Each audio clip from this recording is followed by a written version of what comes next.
आप देख रहे हैं अनहोनी। तो चलिए बढ़ते हैं आज की इस कहानी की ओर।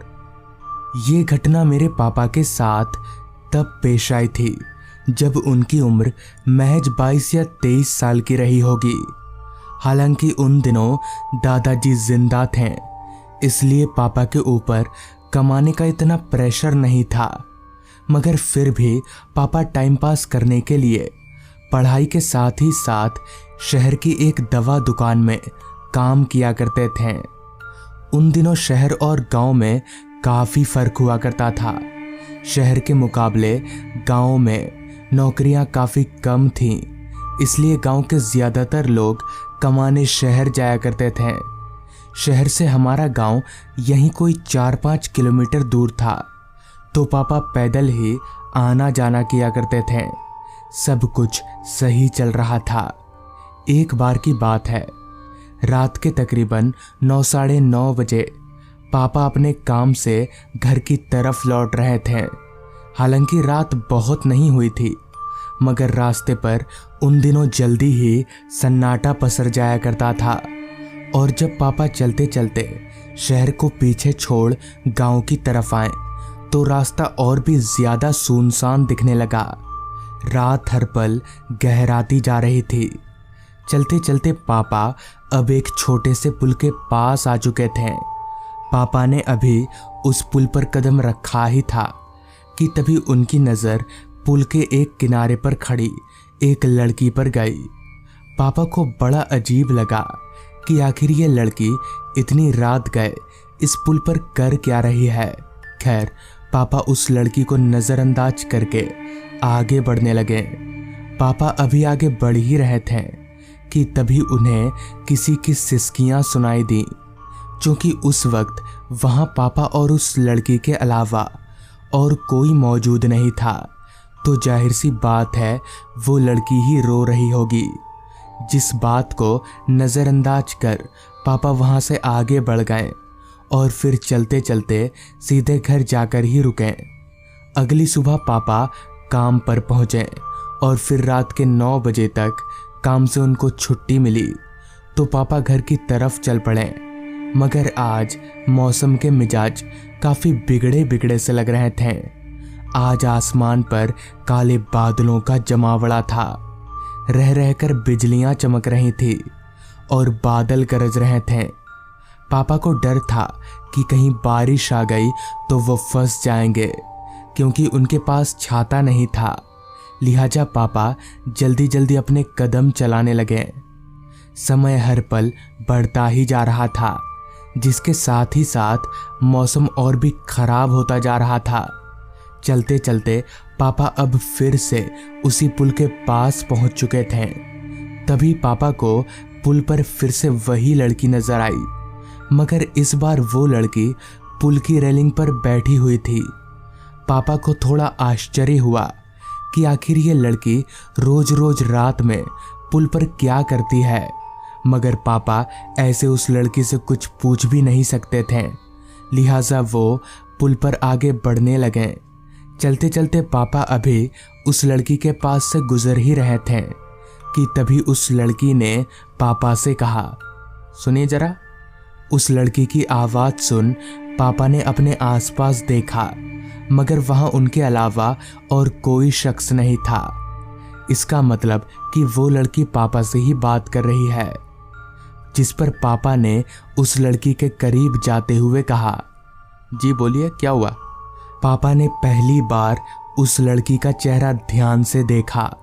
वो लड़की काफ़ी खूबसूरत थी। खैर, उस लड़की ने पापा से कहा, आप जरा उस चाय की दुकान से मेरे लिए कुछ खाने का ला देंगे। पापा को बड़ा अजीब लगा कि आखिर ये लड़की खुद दुकान में जाकर खाने का क्यों नहीं ले लेती। दुकान तो यहीं पास में ही है। खैर, पापा ने उस लड़की से कहा, ठीक है, मैं लेकर आता हूँ। इतना बोलकर पापा उस चाय की दुकान की तरफ जाने लगे। चाय की दुकान वहीं एक मोड़ के पास में थी, जहाँ से एक दूसरा रास्ता भी कटता था। खैर, पापा चलते हुए उस चाय की दुकान पर गए। चाय की दुकान में खाने लायक क्या ही मिलेगा, मगर पापा को जो भी मिला पापा वो सब कागज में लपेटकर उस लड़की के लिए ले जाने लगे। चलते हुए पापा उस लड़की के पास पहुंचे और खाने का उस लड़की को दिया। पापा को पूछने में थोड़ी हिचकिचाहट हो रही थी, मगर फिर भी पापा ने उस लड़की से पूछा, वैसे आप यहाँ इतनी रात गए कर क्या रही हैं और आपका घर कहाँ है? इस पर उस लड़की ने कहा, मेरा घर यहीं पास ही में है। वो चाय की दुकान के बगल से जो मोड़ है ना, उस रास्ते पर थोड़ा आगे जाते ही एक आम का पेड़ है, उसी के नीचे मेरा घर है। मैं तो यहाँ बस आ जाती हूँ।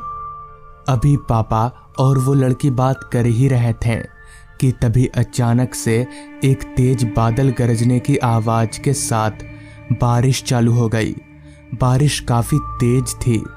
तभी उस लड़की ने पता नहीं कहां से पापा को एक छाता पकड़ा दिया और बोली, आप ये लेकर घर चले जाइए। इस पर पापा ने उस लड़की से कहा, फिर आप कैसे जाइएगा? तो इस पर वो लड़की बोली, मेरा घर तो यहीं पास ही में, मैं चली जाऊंगी। आपका घर दूर है, आप जाइए। हालांकि पापा नहीं मान रहे थे, मगर उस लड़की के जिद करने पर वो मान गए और छाता लेकर घर की तरफ चल पड़े।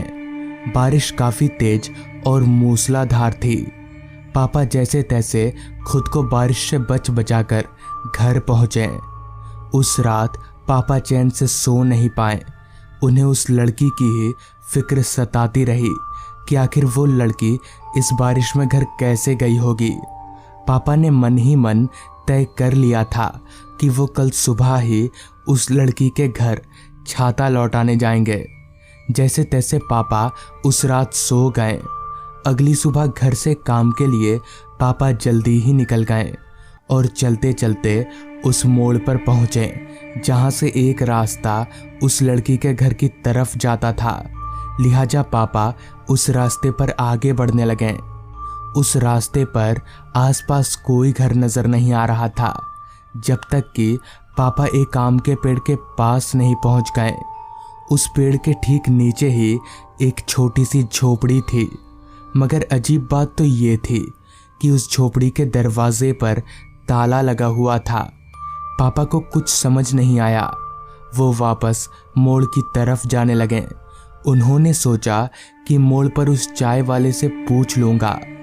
मोड़ पर पहुंचकर पापा उस चाय की दुकान पर गए और शुरू से लेकर अंत तक उस चाय वाले को पूरी बात बता दी, ताकि वो कोई गलत मतलब ना निकाले।